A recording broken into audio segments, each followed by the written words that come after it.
Hey everybody, how's it going? I'm Sethum and welcome back to another video for Raid Shadow Legends. We are now on chapter 9. And before we get into it, let's see what the market has for us.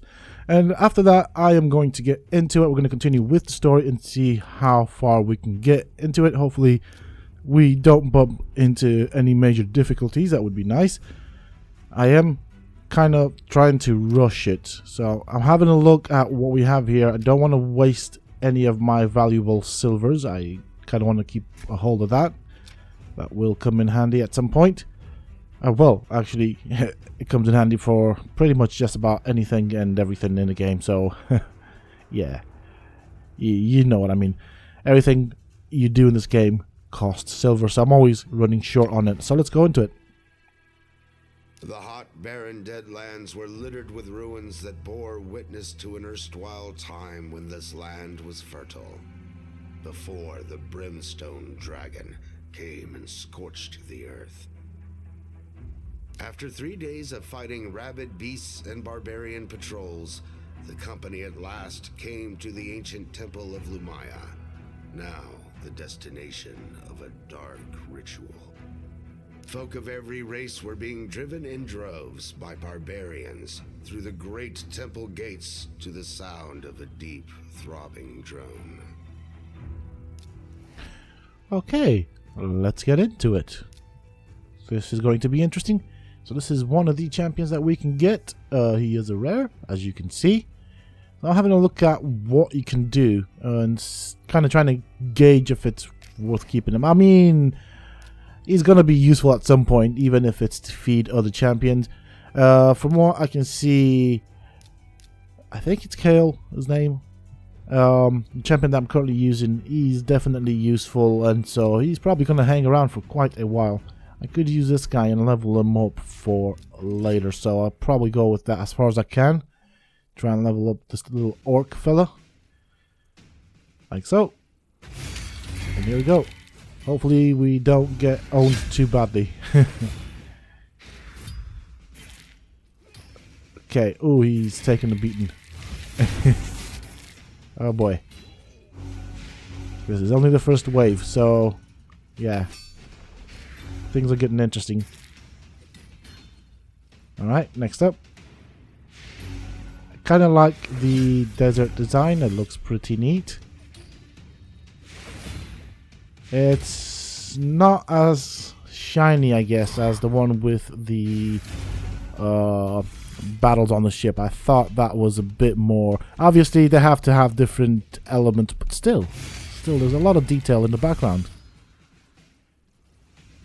Still looks pretty darn neat. I mean, I like the fact that it looks like a ruin, so that's cool. I guess to some level, I kind of like stuff that are rounds that are a bit more shiny, if that makes sense. They have the little light beams and stuff like that, and shiny things going on. I think that's what it is. It's not that it's a badly designed level or anything. It's not that. It's just down to personal preference. Okay, so next up, we're gonna go with this because it worked. I'm kind of worried actually. So I was gonna go with that guy, but I kind of need something to help out here. So I'm gonna stick with 2 damage dealers and 2 healers. So hopefully that'll work out and not be too punishing. To be fairly honest, as I'm going through the campaign, and yes, I know that every I don't even know, like ability or affinity has its own weakness, and I do realize that I've gone with a lot of magic here, which is a bit bad for me. But as you saw from my little roster there, don't really have much to choose from, which kind of does suck, but hey ho, it is what it is. As long as my main champion can withstand the pain and punishment, that should be okay for me. Alright, here we go. That's good. 1 down, so that leaves 3 champions against my 4, meaning I should be alright, but I'm about to lose 1 by the looks of it. Ooh, that was a nice crit. And that's why I gave her all those wonderful heals. They did come in handy. Okay, helmet HP.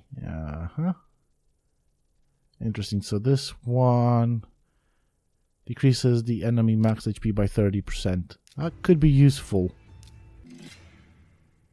I mean, all sets are interesting. At the moment, as it comes to leveling up and just going through the campaign, the set that I find most useful for the purposes of sustainability seems to be the lifesteal set. As you can see, my heroes, my champions, are actually constantly being healed up, so it does help keep them going longer, even the weaker ones. So that's good. Now, obviously, that would help if they got a chance to hit with it, but hey, I'm not complaining. As long as I get through the round without actually losing the champion, that just means I'll get 2 stars, which kind of does help out for the rewards. Alright, here we go.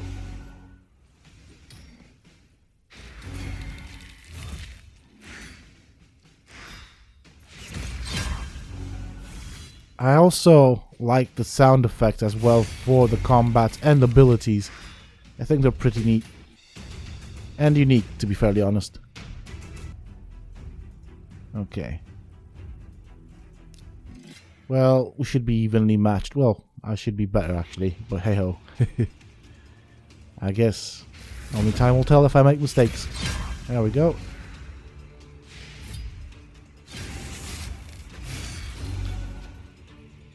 And here we go, next one.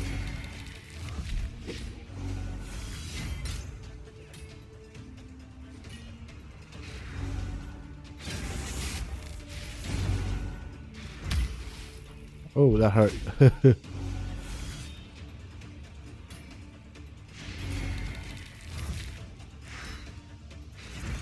Don't know why I was under the impression that that elf character right up at the top, that she was a healer, but I'm not sure she is. Is she? That's because I've been playing the mobile version as well. And yeah, she buffs. That's what I thought. That's what I was getting confused at. Because I did say she was a healer, so currently I just have one healer. But hey ho. Ouch. I'm trying to get as much AoE done so that I take out as many of these guys in one go. Hexweaver. So yeah, I was under the impression that she was a healer, but she's not. I am confusing it with a character that I have on the mobile account. Currently I'm still playing this only on PC, and from time to time I'll log on to it, onto this account on my mobile if I have to walk away, so that I can continue leveling up and so I can continue in the long run making these videos and kind of getting them out as quick as possible. There we go.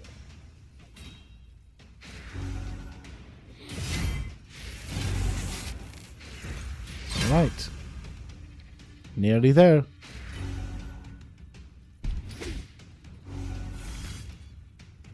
That's one down. I'm about to lose the Hexweaver as well. I don't think she'll make it out. No. Oh, she did. By what look, I don't know. Okay. Yeah, she is a healer. She's got a heal. Oh, okay. It's not very helpful.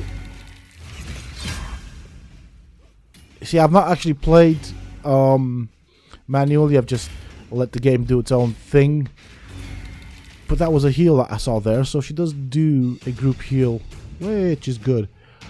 Oh yes, I remember now. I think she does a 15% heal. That's okay, I guess, in the long run. But maybe we find something a bit more powerful later on. That'd be nice. Okay, and we are nearly there, not far from the boss now. The boss to this again looks freaking amazing. You'll see why, and those that are older on the channel will also know why. I'm not going to spoil what the boss looks like. Obviously, there are people that will be watching this video that will have probably played the game and got to this level and will know what the boss is. But for those that don't know, I will not be saying it, just because I don't want to spoil the surprise. Yeah, it looks pretty nice. I do like it, and you'll see why. Okay, round 3. Oh, that's not good. Yeah, that's not good. Alright, so I was just looking at what is going on in terms of buffs and debuffs and characters that I'm fighting. That is a screen that you can bring up. There we go. That's one down. Shield. And I do like that poison. That is so helpful. Stage 6. Here we go. You can probably tell by the logo what it's going to be. The boss for this level, of course. That's what I was referring to. And things are looking okay-ish. Maybe not. At least not for the Hex Weaver. If I can get her to the boss alive, that would be great. Obviously, it's not me that's playing, it's the game's AI, which sometimes is lacking, and I don't think she'll be getting there in one piece, by the looks of it. Okay. There's still hope. There's still a bit of hope. For now. Yeah, maybe not that much hope anyways. Right, he's down. I was going to call her a she. It's a he. I'm guessing. Whatever that creature is. There we go. Well, she got to the boss in one piece, but I don't think she'll last at the boss. And this is what I was on about. Just look at the details of this dragon or wyvern. Dragon, wyvern, same thing. It's basically a reptilian-like winged beast that looks freaking amazing. Like, this is a gorgeous looking dragon. I really like it. And even the one in the forest, whatever it was called, whatever that round was called, that looked pretty neat. It looked more like an undead dragon than anything, but it still looked darn good. So, here we go. And time for a cutscene. The company announced to the multitude that Bad Alcazar was dead. But to their horror, as the incantation to Seroth resumed, they realized the souls of the congregation were still corrupted.